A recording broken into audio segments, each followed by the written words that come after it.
terhadap Assalamualaikum warahmatullahi wabarakatuh. Kembali lagi kita bersama.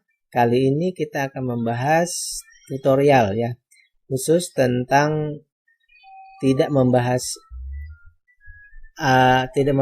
apa yang ada di dalam laporan keuangan, tetapi kita membahas hal yang secara langsung juga berkaitan dengan cara kita memilih saham, menyeleksi saham ya.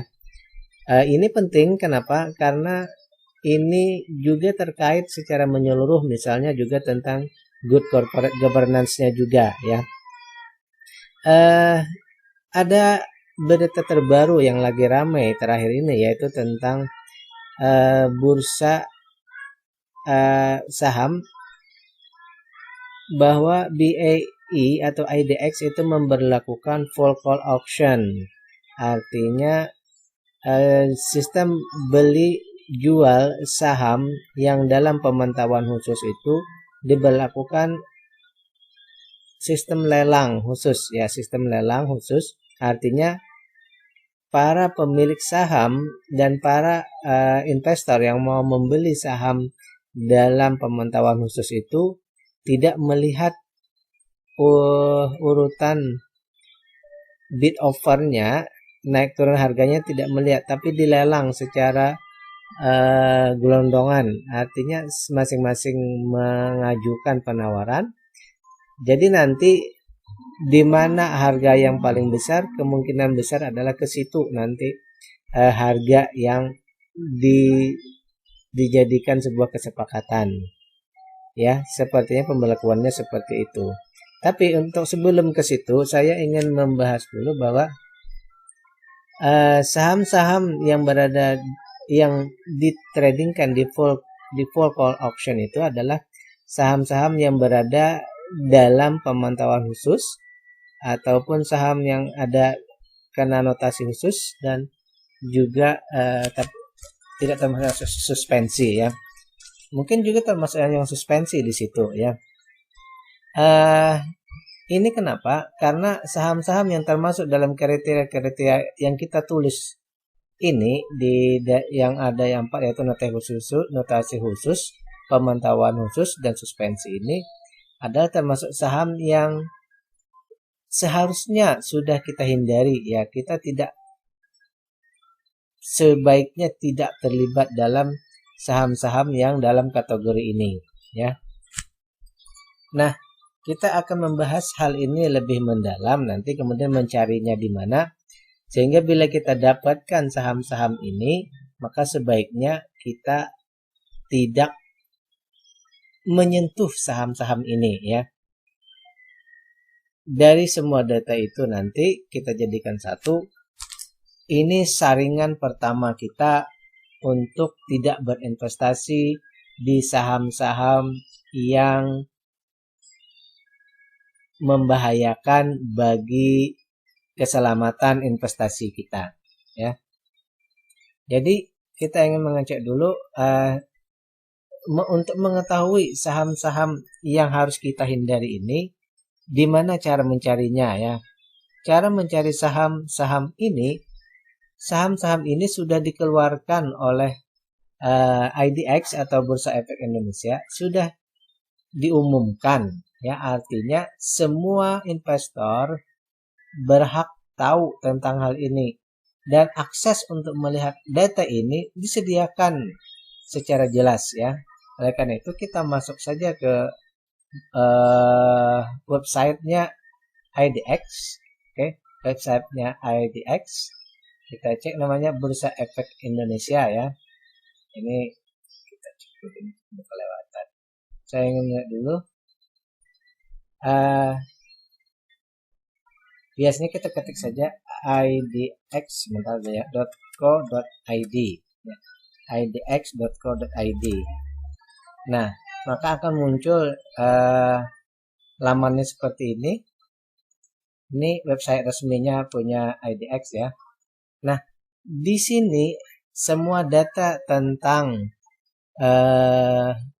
informasi tentang emiten, tentang sekuritas, kalender dan lain-lainnya sudah ada di sini, mau yang IPO dan lain segalanya. Nah, tapi yang kita bahas kali ini khusus tentang yang 3 tadi, notasi khusus, pemantauan khusus, dan suspensi ya. Yang semua saham nanti yang masuk dalam kriteria tersebut adalah saham dalam urutan pertama bagi kita untuk tidak membelinya ya. Baik. Bagaimana cara mencarinya? Kita akan masuk ke bagian ke tab perusahaan tercatat ya. Ke tab perusahaan tercatat. Maka di sini nanti ada banyak data, ada pusat informasi go public, aktivitas pencatatan, aksi korporasi. Di sini kalau mau mengetahui apa-apa saja nanti aksi korporasi, misalnya bagi dividen atau RPS dan lain-lain di sini. Di sini laporan keuangan dan tahunan, di sini laporan keuangan setiap triwulan. Nah, yang kita cari adalah sebelah sini. Ya. Notasi khusus. Nah, di sini ada namanya notasi khusus. Kita klik saja notasi khusus. Jadi bagian yang pertama ya. Notasi khusus. Nah, catatan khusus berarti ya. Jadi setiap saham itu nanti akan ada notasi atau tatonya atau namanya. Apabila saham itu punya tato B ya, tato B, berarti perusahaan tersebut sedang dalam keadaan adanya permohonan pilot atau permohonan pembatalan, perdamaian, atau dalam kondisi pilot. Ini sedang diadukan ke pilotan ya. Ada juga M, yaitu adanya permohonan penundaan kewajiban pembayaran hutang. Berarti sedang PKPU ya. Kemudian laporan keuangan terakhir menunjukkan ekuitas negatif. Itu nanti tandanya E ya. Ada pula yang A, adanya opini tidak wajar dari akuntan publik. Pada laporan keuangan triwulan 4 atau yang terakhir biasanya yang audited itu kan dari akuntan publik, apabila ada notasi A berarti akuntan publiknya menyatakan tidak wajar ya pada laporan itu. Nah, kenapa kata saya tadi saham-saham seperti ini kita hindari? Karena saham-saham yang termasuk dalam notasi khusus ini berarti ada permasalahan di situ ya. Ada permasalahan di perusahaannya itu. Baik secara mungkin keuangannya, mungkin juga secara good corporate governance-nya ya. Kemudian ada opini tidak menyatakan pendapat dari akuntan publik ya. Kalau yang A tadi menyatakan tidak wajar, kalau yang D ini akuntan publiknya tidak mau memberikan pernyataan. Kemudian ada L, perusahaannya belum menyampaikan laporan keuangan. Ada S, laporan keuangan terakhir menunjukkan bahwa tidak ada pendapatan usaha, maka itu S. Kemudian ada C, ada perkara hukum terhadap perusahaan tersebut. Bisa perusahaan tersebut, bisa anak usahanya, kemudian bisa juga anggota direksinya yang bermasalah ya, ataupun komisarisnya. Itu nanti tandanya C. Kemudian ada Q, pembatasan kegiatan usaha perusahaan tercatat atau anak perusahaan tercatat oleh regulator, berarti bisa OJK, bisa ya, berarti OJK di sini ya. Kemudian ada Y, perusahaan tercatat belum menyelenggarakan RUPS. Perusahaan tercatat belum mengadakan ya RUPS tahunan sampai 6 bulan setelah tahun berakhir. Berarti sampai Juni itu belum melakukan RUPS, maka nanti notasinya tatonya itu Y ya. Ada F, ada sanksi administrasi atau perintah tertulis dari OJK ya, yang dikarenakan perusahaan tersebut melanggar peraturan pasar modal, tapi tipenya ringan. Kalau G itu tipenya sedang. Kemudian V maka pelanggarannya berat ya. Kemudian ada N, perusahaan tersebut menerapkan saham dengan hak suara multiple dan tercatat di papan utama atau papan pengembangan. Ini biasanya pada perusahaan-perusahaan dalam bentuk startup ya, atau perusahaan teknologi. Kemudian ada notasi K, perusahaannya menerapkan saham dengan hak suara multiple dan tercatat di ekonomi baru. Berarti N dengan K ini sama, tapi papannya yang beda ya. Kalau N tadi di papan pengembangan, tapi kalau K di papan ekonomi baru. Kemudian ada I, perusahaan tercatat tidak menerapkan saham dengan hak suara multiple dan tercatat di papan ekonomi baru. Terakhir, ada X, perusahaan tercatat di papan pemantauan khusus. Nah, berarti yang X ini nanti dijabarkan lagi dalam satu tab khusus. Ya. Berarti untuk yang X ini ada lagi khusus papannya nanti. Nah, sekarang kita cek ini tanggal 28 Maret ya, di tanggal 28 Maret ini di sini ada datanya. Jadi nanti kalau Anda mau mengecek, silakan saja dicek di sini tadi idx.co.id, kemudian perusahaan tercatat, lalu notasi khusus. Di sini datanya semua perusahaannya sudah tersedia, nama-nama perusahaannya ya, yang tercatat dalam notasi khusus tadi. Ya. Di sini ada sekitar, coba kita cek dulu. Ada sekitar 200-an ya. 230 perusahaan yang tercatat dalam notasi khusus ini. 230 perusahaan. Ada yang tatonya 1, ada yang 2, 3, bahkan ada yang banyak ya. Nah, tugas kita yang pertama adalah menyeleksinya tadi ini. Kita dapatkan data-data ini, artinya perusahaan-perusahaan yang kita temukan di sini sudah selayaknya untuk tidak kita utak-atik dulu. Kita tinggal. Ya, kita tidak masukkan sebagai watchlist kita ya. Kemudian data ini juga bisa diunduh sebenarnya ya. Data ini juga kita bisa unduh kalau kita mau menyimpannya. Di sebelah sini ya, di dekat di sini kita tanggal ada unduh ya. Untuk nama-nama perusahaannya silakan cek sendiri, saya tidak menyebutkan, tapi ini nama-nama perusahaannya yang ada permasalahan-permasalahan, baik permasalahan hukum, permasalahan keuangan, ataupun permasalahan GCG-nya. Lanjut, untuk yang kedua, tadi notasi khusus. Yang kedua, itu ada namanya pemantauan khusus. Tadi di notasi khusus, itu ada bagian terakhir namanya pemantauan khusus, X ya. Berarti X ini spesial ya. Sebelum barangnya kita ulang dulu. Di notasi khusus ada 230 ya, ada 230 saham. Kemudian kita akan menuju yang kedua di pemantauan khusus. Sekarang kita naik dulu. Perusahaan tercatat. Kemudian kita masuk ke efek pada pemantauan khusus. Nah, di sini juga ada efek pada pemantauan khusus. Nah, kalau tadi kan X, di X itu ternyata ada lagi data-datanya. Di pemantauan khusus tadi ada lagi keterangannya ya. 1. Harga rata-rata saham selama 6 bulan terakhir di pasar reguler dan atau pasar reguler periodik call option kurang dari Rp51.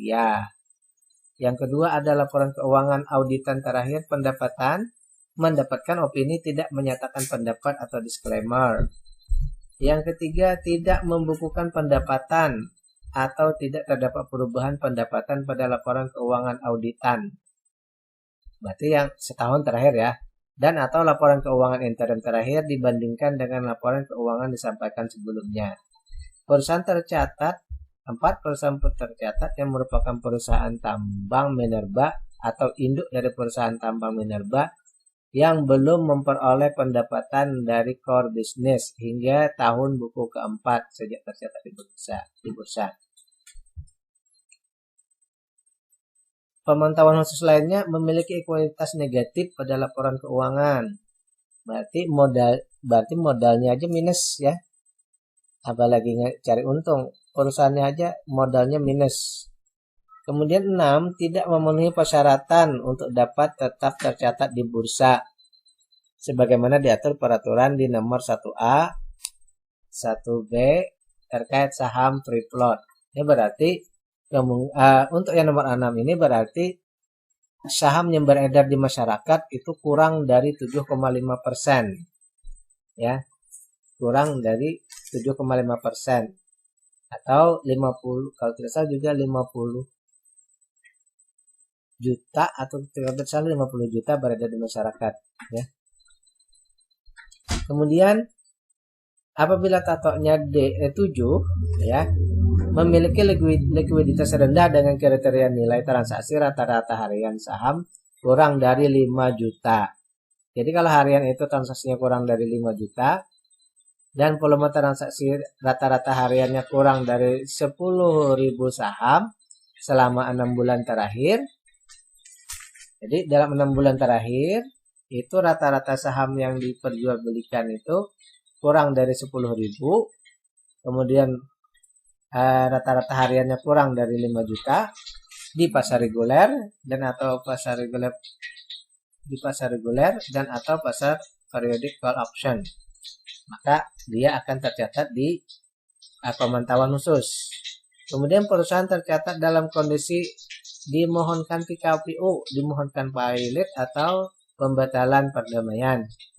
Yang ke-9, anak usaha yang kontribusi pendapatan materialnya terhadap perusahaan tercatat dalam kondisi dimohonkan PKPU, pilot atau pembatalan perdamaian. Anak perusahaannya pun bisa juga, maka induk usahanya dihitung karena notasi khusus juga, bukan notasi khusus, pemantauan khusus. 10, dikarenakan penghentian sementara perdagangan efek selama lebih dari 1 hari bursa yang disebabkan oleh aktivitas perdagangan. Dan terakhir, kondisi lain yang ditetapkan oleh bursa setelah memperoleh persetujuan atau perintah OJK. Nah, perusahaan-perusahaan ini masuk nanti ke dalam pemantauan khusus. Kita cek di sini, ini juga bisa diunduh ya, sebelah sini datanya bisa diunduh, setiap orang bisa mendapatkannya. Kita akan cek dulu ada berapa jumlah perusahaannya yang masuk di sini. Kalau di notasi khusus tadi itu ada 230. Kalau di pemantauan khusus ini 220. Berarti hanya beda 10.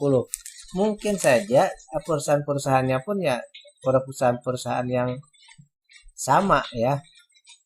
Perusahaan-perusahaan yang sama yang masuk di sini ya. Berarti dari notasi khusus itu yang masuk pemantauan khususnya ada 220. 10 saja yang tidak masuk dalam pemantauan khusus ya. Nah, perusahaan-perusahaan ini itu beberapa di antaranya itu masuk ke dalam yang namanya yang di saham pemantauan khusus ini masuk ke dalam sistem full call option tadi. Full call option tadi artinya apa?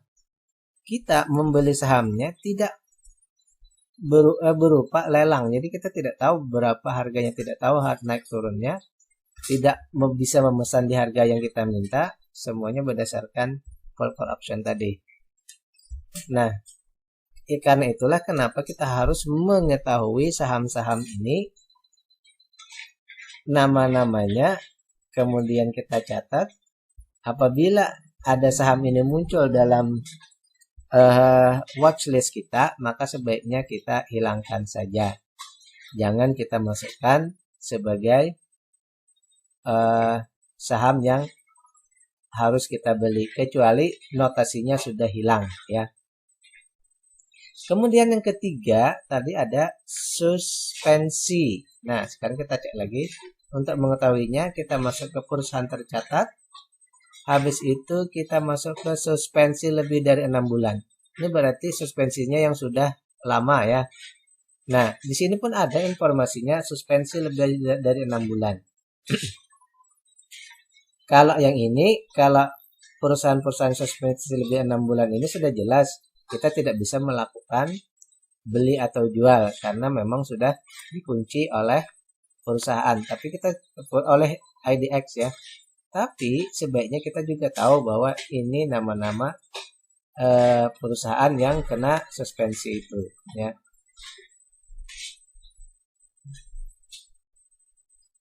Bisa di-download juga di bagian bawahnya ya.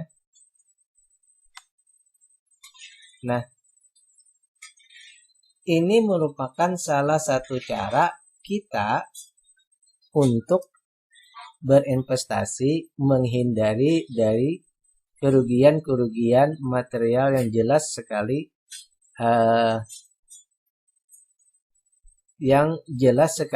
dari bursa sendiri sudah memperingatkan. Maka sewajarnya kita untuk menghindari juga ya. Sekali lagi, saham-saham yang di pemantauan khusus tadi, maka mereka akan masuk ke dalam sistem pembelian atau penjualan dalam full call option tadi. Yang full call option ini tadi yang sedang dalam pembicaraan hangat-hangatnya bahwa sistem tersebut merugikan baik itu investor, baik itu pemilik saham sendiri, dan sedang diajukan melalui change.org untuk dihentikan. Sementara Bursa Efek sendiri menyatakan bahwa ini sedang berlangsung selama 3 bulan. Nanti akan dievaluasi apakah ini bagus atau tidak. Tetapi sebenarnya sebaiknya ditutup dulu sebenarnya ya. Kenapa? Karena dengan full call option tadi, maka dengan harga hanya dalam beberapa hari sudah beberapa emiten yang sudah sampai di angka 1 ya, sudah sampai di 1 rupiah. Saya kira untuk full call option ini saya sendiri sebenarnya kalau kita mengikuti pola-pola yang sudah disediakan di sini, yang disediakan oleh Bursa Efek, sebenarnya kita bisa menghindari ya. Tetapi kalau kita tidak berusaha mencari data-datanya di Bursa Efek, tentu saja kita bisa terjebak ke dalam saham-saham ini ya.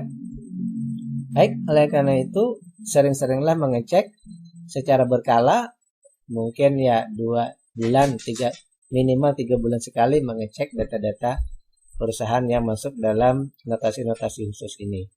Demikian pembahasan kita. Bila taufiq wal hidayah. Assalamualaikum warahmatullahi wabarakatuh.